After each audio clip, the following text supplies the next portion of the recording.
नंदीश्वर अवतार का वर्णन। यहाँ तक 42 अवतारों का वर्णन किया गया। अब नंदीश्वर अवतार का वर्णन किया जाता है। सनत कुमार जी ने पूछा, प्रभो आप महादेव के अंश से उत्पन्न होकर पीछे शिव को कैसे प्राप्त हुए थे? वह सारा वृतांत मैं सुनना चाहता हूँ, उसे वर्णन करने की कृपा करें।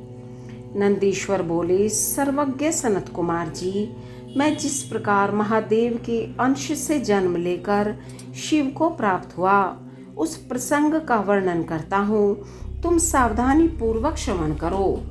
शिलाद नामक एक धर्मात्मा मुनि थे। पितरों के आदेश से उन्होंने अयोनिज सुब्रत मृत्युहीन पुत्र की प्राप्ति के लिए तप करके देवेश्वर इंद्र को प्रसन्न किया, परंतु देवराज इंद्र ने ऐसा पुत्र प्रदान करने में अपने को असमर्थ बताकर सर्वेश्वर महाशक्ति संपन्न महादेव की आराधना करने का उपदेश दिया। तब शिलाद भगवान महादेव को प्रसन्न करने के लिए तप करने लगे। उनके तप से प्रसन्न हो महादेव वहां पधारे और महासमाधि मग्न शिलाद को थपथपाकर जगाया। तब शिलाद ने शिव का स्तवन किया और भगवान शिव के उन्हें वर देने को प्रस्तुत होने पर उनसे कहा, प्रभो मैं आपके ही समान मृत्युहीन अयोनिज पुत्र चाहता हूँ। तब शिवजी प्रसन्न होकर मुनि से बोले। शिवजी ने कहा, तपोधन विप्र, पूर्व काल में ब्रह्मा जी ने, मुनियों ने तथा बड़े बड़े देवताओं ने मेरे अवतार धारण करने के लिए तपस्या द्वारा मेरी आराधना की थी। इसलिए मुने, यद्यपि मैं सारे जगत का पिता हूँ, फिर भी तुम मेरे पिता बनोगे और मैं तुम्हारा अयोनिज पुत्र होऊंगा तथा मेरा नाम नंदी होगा। नंदीश्वर कहते हैं, मुने यों कहकर कृपालु शंकर ने अपने चरणों में प्रणिपात करके सामने खड़े हुए शिलाद मुनि की ओर कृपा दृष्टि से देखा और उन्हें ऐसा आदेश दे वे तुरंत ही उमा सहित वहीं अंतर्ध्यान हो गए। महादेव जी के चले जाने के पश्चात महामुनि शिलाद ने अपने आश्रम में आकर ऋषियों से वह सारा वृतांत कह सुनाया। कुछ समय बीत जाने के बाद जब यज्ञ वेत्ताओं में श्रेष्ठ मेरे पिताजी यज्ञ करने के लिए यज्ञ क्षेत्र को जोत रहे थे, उसी समय से शंभु की आज्ञा से यज्ञ के पूर्व ही उनके शरीर से उत्पन्न हो गया। उस समय मेरे शरीर की प्रभा युगांतकालीन अग्नि के समान थी। तब सारी दिशाओं में प्रसन्नता छा गई और शिलाद मुनि की भी बड़ी प्रसन्नता हुई।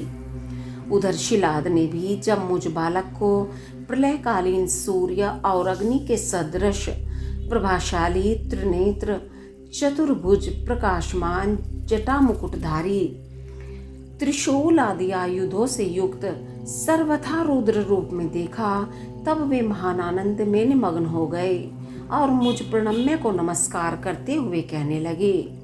शिलाद बोले, सुरेश्वर, क्योंकि तुमने नंदी नाम से प्रकट होकर मुझे आनंदित किया है, इसलिए मैं तुम आनंदमय जगदीश्वर को नमस्कार करता हूँ। नंदीश्वर जी कहते हैं, मुने तदंतर जैसे निर्धन को निधि प्राप्त हो जाने से प्रसन्नता होती है, उसी प्रकार मेरी प्राप्ति से हर्षित होकर पिताजी ने महेश्वर की भली भांति वंदना की और फिर मुझे लेकर वे शीघ्र ही अपनी पर्णशाला को चल दिए।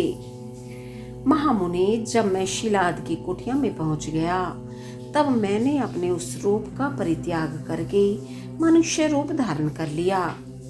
तदंतर शालंकाय नंदन पुत्र वत्सल शिलाद ने मेरे जात कर्म आदि सभी संस्कार संपन्न किए। फिर 5वें वर्ष में पिताजी ने मुझे सांगोपांग संपूर्ण वेदों का तथा अन्य शास्त्रों का भी अध्ययन कराया।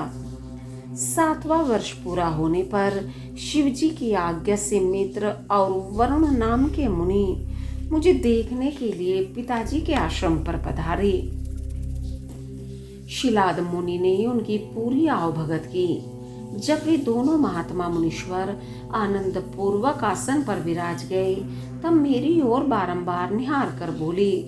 मित्र और वरुण ने कहा, तात शिलाद, यद्यपि तुम्हारा पुत्र नंदी संपूर्ण शास्त्रों के अर्थों का पारगामी विद्वान है, तथापि इसकी आयु बहुत थोड़ी है। हमने बहुत तरह से विचार करके देखा, परंतु इसकी आयु 1 वर्ष से अधिक नहीं दिखती। उन विप्रवरों के यो कहने पर पुत्र वत्सल शिलाद नंदी को छाती से लिपटाकर दुखार्थों फूट फूट कर रोने लगी। तब पिता और पितामह को मृतक की भांति भूमि पर पड़ा हुआ देख नंदी शिवजी के चरण कमलों का स्मरण करके प्रसन्नता पूर्वक पूछने लगा, पिताजी, आपको कौन सा ऐसा दुख आ पड़ा है जिसके कारण आपका शरीर कांप रहा है और आप रो रहे हैं? आपको वह दुख कहाँ से प्राप्त हुआ है? मैं इसे ठीक ठीक जानना चाहता हूँ। पिताजी ने कहा, बेटा, तुम्हारी अल्पायु के दुख से मैं अत्यंत दुखी हो रहा हूँ। तुम्हें बताओ, मेरे इस कष्ट को कौन दूर कर सकता है? मैं उसकी शरण ग्रहण करूं। पुत्र बोला, पिताजी, मैं आपके सामने शपथ करता हूँ और यह बिल्कुल सत्य बात कह रहा हूँ कि चाहे देवता, दानव, यम, काल तथा अन्य अन्य प्राणी ये सब के सब मिलकर भी मुझे मारना चाहें तो भी मेरे बाल्यकाल में मृत्यु नहीं होगी। अतः आप दुखी मत हो। पिता ने पूछा, मेरे प्यारे लाल, तुमने ऐसा कौन सा तप किया है अथवा तुम्हें कौन सा ऐसा ज्ञान, योग या ऐश्वर्य प्राप्त है जिसके बल पर तुम इस दारुण दुख को नष्ट कर दोगे? पुत्र ने कहा, तात, मैं न तो तप से मृत्यु को हटाऊंगा और न विद्या से। मैं महादेव जी के वजन से मृत्यु को जीत लूंगा। इसके अतिरिक्त अन्य कोई उपाय नहीं है। नंदीश्वर जी कहते हैं, मुने, यों कहकर मैंने सिर झुकाकर पिताजी के चरणों में प्रणाम किया और फिर उनकी प्रदक्षिणा करके उत्तम वन की राह ली।